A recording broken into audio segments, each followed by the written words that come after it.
in an appropriate place, either to a museum or a cemetery. Thank you very much. Thank you. Rex Dukes. After Mr. Dukes, Randy Kelly. Randy Kelly. After Mr. Dukes, Randy Kelly. How you guys doing today? I'm in favor, as y'all all know, of keeping this monument where it is. As I said, my ancestors, a lot of them fought in the Confederate War. One of the ones who fought in the Confederate War was actually the founder of Duke University in North Carolina, by James Buchanan Duke. That was my ancestor. His son went on to found Duke Energy. This is part of my family history. Over 300 of my people, of my ancestors, fought in the Confederate War, probably more than anybody else in this room. The monument needs to stay where it is. If you're going to start removing the monuments to those who perished, to those who no longer have a voice, what about the plaque out there when you walk in that has a fallen soldiers on it and the ones next to it? Are you going to remove it next? Because that's exactly what you're doing right now. By removing the monument, you're removing a headstone and the monument that was erected to those soldiers who perished and died. The monument needs to stay where it is.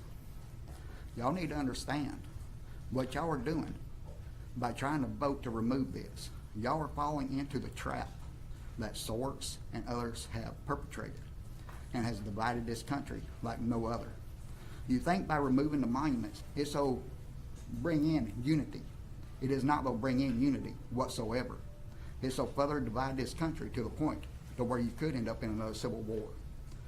And if you don't believe me, look at what's going on with Antifa, Black Lives Matter, Hamas, Muslim Brotherhood, and other radical groups out there who have all now converged under one name of Antifa. They're planning all hell to break loose on the 4th. They're being funded by George Soros by $18 billion that was just put over into their war chest. If you think it's not going to happen, understand where Antifa came from. They came from Germany back during the SS times. Soros himself marched the Jews into the death camps. But yet everybody wants to follow Soros. Do your history and understand the true history of who you're following. Because following him, you're getting your hands bloody with whoever falls in the next civil war in this country. Do any of y'all really want to fight a war this day and age in America, on American soil? Answer me. Do any of y'all really want to fight that? Because I guarantee you, none of you want to go down that road. I know what it's like to see somebody's head blown off and have brains all over you. I've had them in my hands. I've seen what can happen when a high-powered bullet hits somebody's head. It canoes it. Time. It happens. You don't want it to happen here. Thank you. Bishop, after Mr.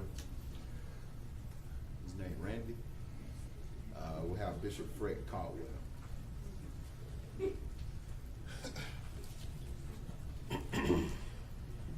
Ladies and gentlemen of this honorable body, like I said, my name is Randy Kelly. I'm not going to take up much of your time. I know it's very valuable. Pretty much what I wanted to say is that back in the late 1820s and 1830s, you have what was brought before Congress called the Indian Removal Act.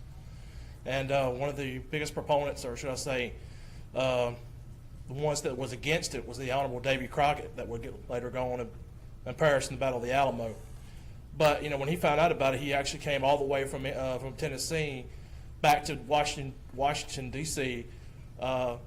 Basically, it had already passed, but he said, as Americans, we're supposed to be part of the land of the free and the home of the brave. If we continue to go against not only the citizens of ourselves, but also the citizens that we consider subhuman, we're not the land of the free and the home of the brave. We're basically become like any other, I guess you might say, anti-freedom coalition like many happened in Europe back in the 19th and 20th century. Pretty much in a nutshell, if we are true Americans, You know, everybody has their own opinions. Everybody has their own offensive. To be offensive is objective. And the thing about it is that when it comes to these monuments, you know, everybody has their own opinion about as far as racism, as far as what is right, what's wrong. But the way that I look at it is that all Americans are free to actually have our own beliefs and our own creeds.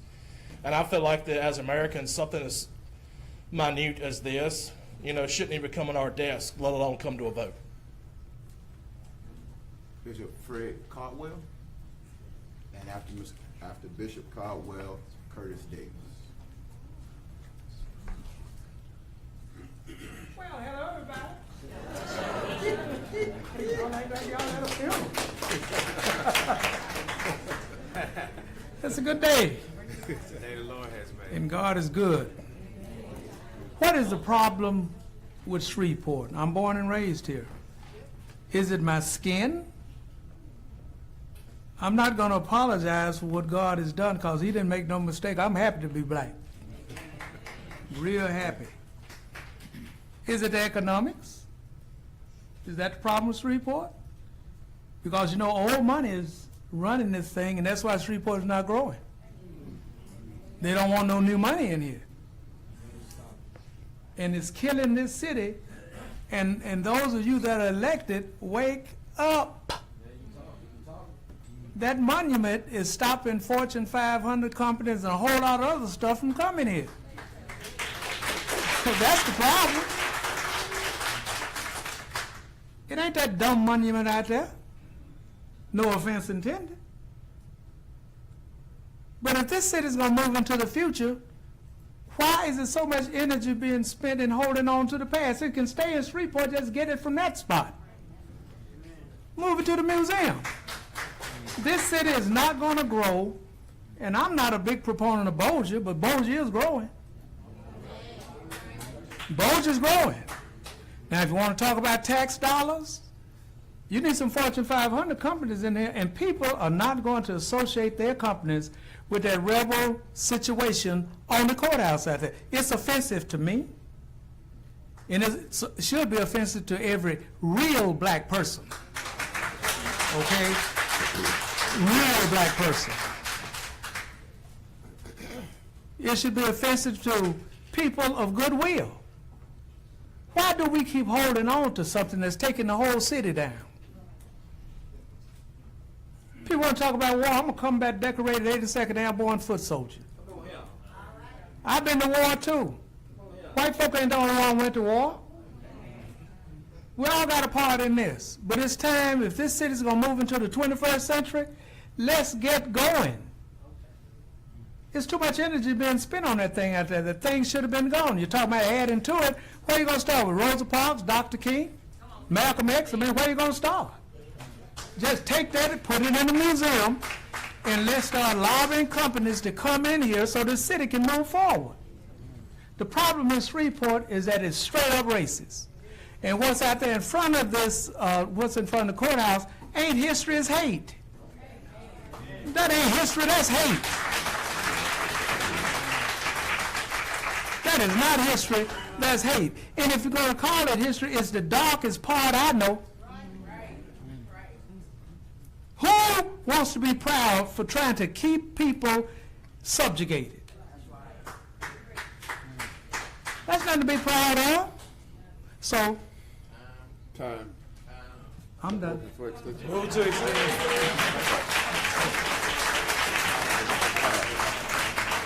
Let me just say very briefly that clapping is a sign of a person's speech. So clapping is allowable, but the extra comments, myself, the vice president, and the parliamentarian, we're here to call time on individuals. We are monitoring time, so we do not need the crowd to call time.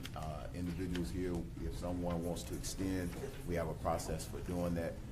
But as far as the extra comments, if we could hold back on the extra comments from the crowd, but clapping is, you know, I don't want somebody who's deaf or not able to speak to be feel like they're limited. So if we could, the extra comments, if you could hold off on those. Okay. Next, Curtis Davis, and after Curtis Davis, Belinda Rose.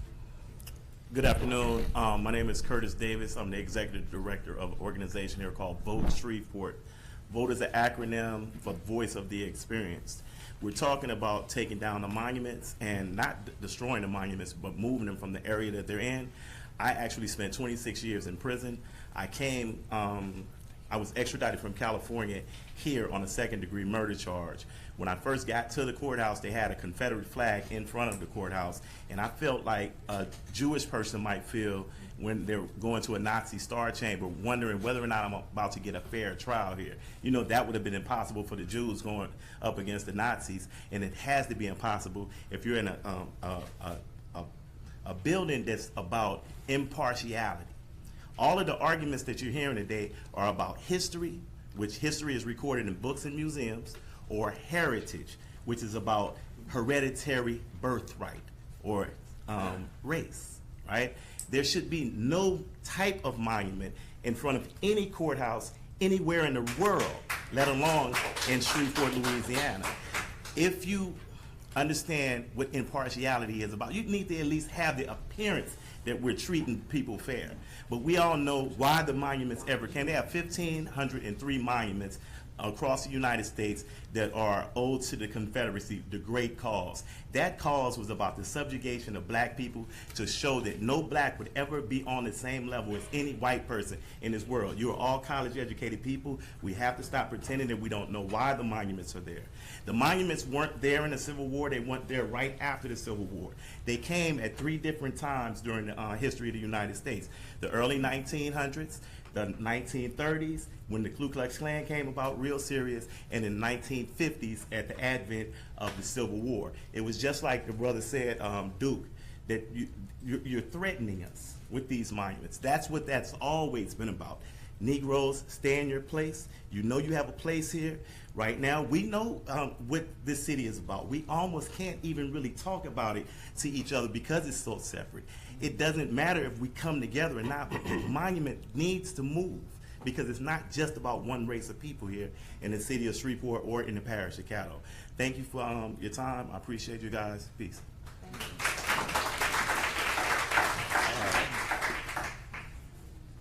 Belinda Roberson, and after Belinda Roberson, Aronica Miles. I hope I'm pronouncing that correct. Aronica Miles. Good afternoon. I'm Belinda Robertson, Executive Director of YWCA of Northwest Louisiana, and I'm here today just to give you a brief update. So I'm going to be a little bit off topic. Our services have been, we've provided services to Shreveport, Caddo Parish for almost 100 years, since 1925. And I wanted to let you know that we are going strong in improving our community. We provide services in partnership with other agencies like Caddo Parish Juvenile Court, Shreveport Housing Authority, Caddo Community Action Agencies, and other agencies and schools in Caddo Parish. I'm passing around a handout, and I will leave one up here as well with some of the statistics of our programs and some of the agencies that we work with in Caddo Parish. Our lead program, our teen program for girls, which works to improve issues such as poverty, poor health outcomes, lack of leadership, and career opportunities. We service 9 locations that include Linwood Public Charter School, Willett Library, Boys and Girls Club, Broadmoor Middle School, Fair Park Middle School, Hollywood Heights Community Center, CADA Adolescent Treatment Center, the Lighthouse, and our Teen Advisory Council. In addition, we have a parenting education program where we work to improve the outcomes for parents who are parents of young children ages birth to 3 to help prepare them for school, and we provided parenting to 340 parents in Caddo Parish at 15 different locations. In addition to that, we provide trauma counseling to women and girls in Caddo Parish who have been victims of crime. We provide advocacy for our senior women that are age 62 plus. We provide, we have a Dialogue on Race program, which is a 6-week series that offers a safe space for people of different races to come together and talk about racial issues. In that program, we talk about things that are uncomfortable. We talk about advantages and disadvantages of affirmative action. We talk about institutional racism. We talk about white privilege. It's a difficult conversation to have, but if you don't come to the table and talk about it, we continue to have the problems that we do have. So I want to say thank you for your support, and I would invite you to come to YWCA of Northwest Louisiana and see what's going on in your parish. Thank you.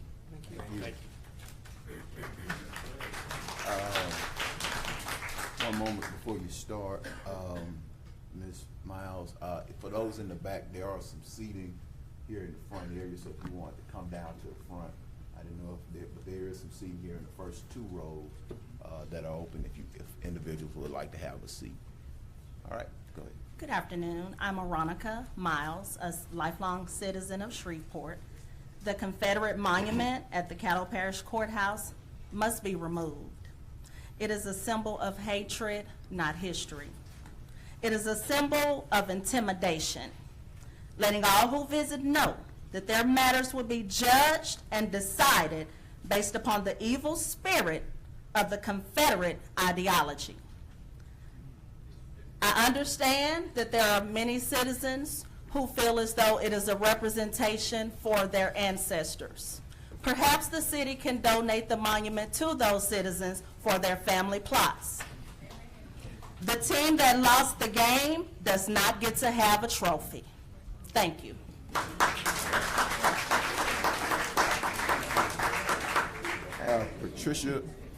Patricia Becker, and again, if we could keep the commenting down, Patricia Becker, and after Ms. Becker, Luca Cox, and I hope I'm pronouncing these correct. I'll be real brief. I think everybody's mind is made up, and I won't keep you. But I am Patricia Becker, and I'm here as a representative of the United Daughters of the Confederacy Shreveport chapter today. And I wonder if you can tell me what is the appeals process should this commission vote to remove the monument? Well, you'd have to retain, I'm gonna refer you over to our legal counsel. We cannot, this is not a dialogue session, so I think you may have to retain your own counsel to figure out what the legal process would be, but we're gonna refer that over to our legal, refer you to our legal. Thank you. Thank you. Luther Cox. And after Mr. Luther Cox, I have a Carl Burkholter. Carl Burkholter. Luther Cox, Carl Burkholter. Okay, moving on. Cassie McDaniels.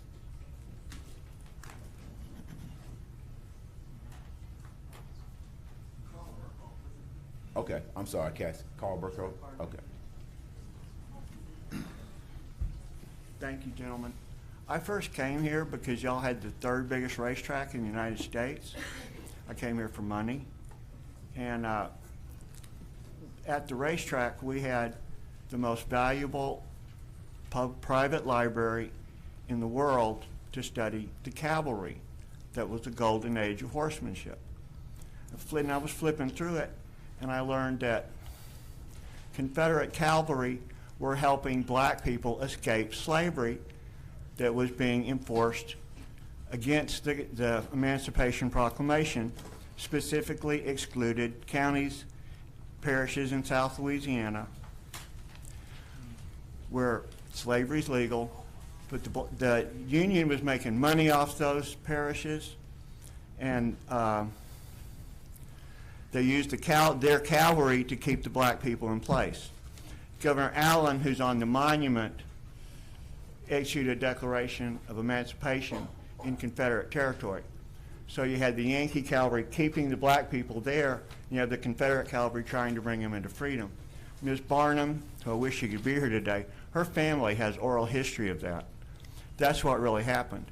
It was all about money, and like I've said, I have black family who are Confederates too.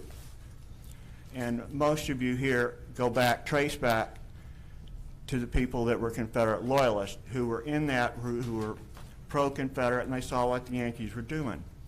You had General Longstreet was shot down off his horse by a white supremacist mob that he was trying to stop in New Orleans. He wasn't a freak. There was also Mahoney, there was Hinman, there was Mosby. There were quite a few Confederates who stood against the GOP robber barons who brought the division here. Jim Crow comes from Illinois and Indiana. It does not come from the South. Code Noir, Louisiana, had the most liberal racial policy in the United States.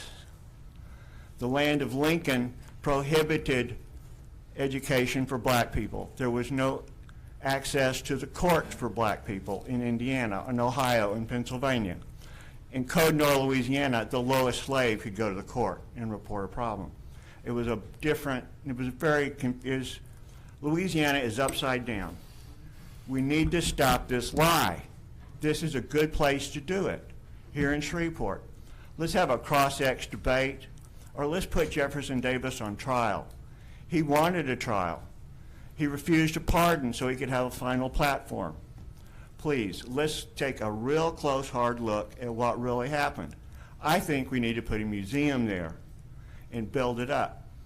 And a lot of people will come. It won't hold anybody back. We just dedicate it to like the other people here who have black. Time. Thank you. All right. Cassie McDaniels, and after Cassie McDaniels, Ronnie Gunn. And I hope I'm pronouncing that correctly. Thank you for allowing me to address you today, as I have on many occasions before. My name is Cassie McDaniel, and I am here today to again urge you to vote for removal of the monument to a more appropriate setting, which would be a museum or a cemetery, because it is and has always been stated that it was a memorial to the dead.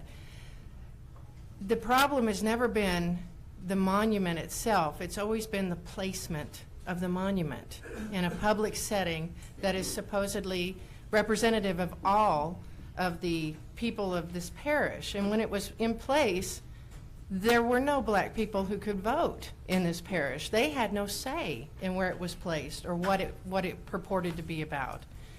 But now we do. We are in a different time, and we need to be reflective of that time, that we are past what so many people have been talking about today, which is history. We are living history now. We don't need to rehash every battle of the Civil War, which is what has been happening for the past year. We need to take a stand, and we need to say that, yes, that happened. Yes, these are the things that have come out of it. Yes, we are still dealing with it. We are still dealing with racism. We are still dealing with bigotry. We are still dealing with the things that have held the city back from being as modern and forward-looking as it could have been. But if we vote today to move it to a more appropriate setting where it can be appreciated in its context, which is historically, and we can discuss those things that it represented and still represent today to many of the people of this parish, and leave that space open, because it is supposed to be fair. It is supposed to be impartial. It should not have anything there except the courthouse itself, which is for everyone in this parish. So I would ask you, and I want you to know that I appreciate all of the work and all of the effort and all of the time that y'all have spent discussing and thinking and talking to your constituents about, and I appreciate it, and I've witnessed it. I've been at every meeting, and I know how hard y'all have worked, and I appreciate that, but I would ask you to please vote to move it to a more appropriate place and let us move on to a place where we can all be considered equal and begin to act on that. Thank you.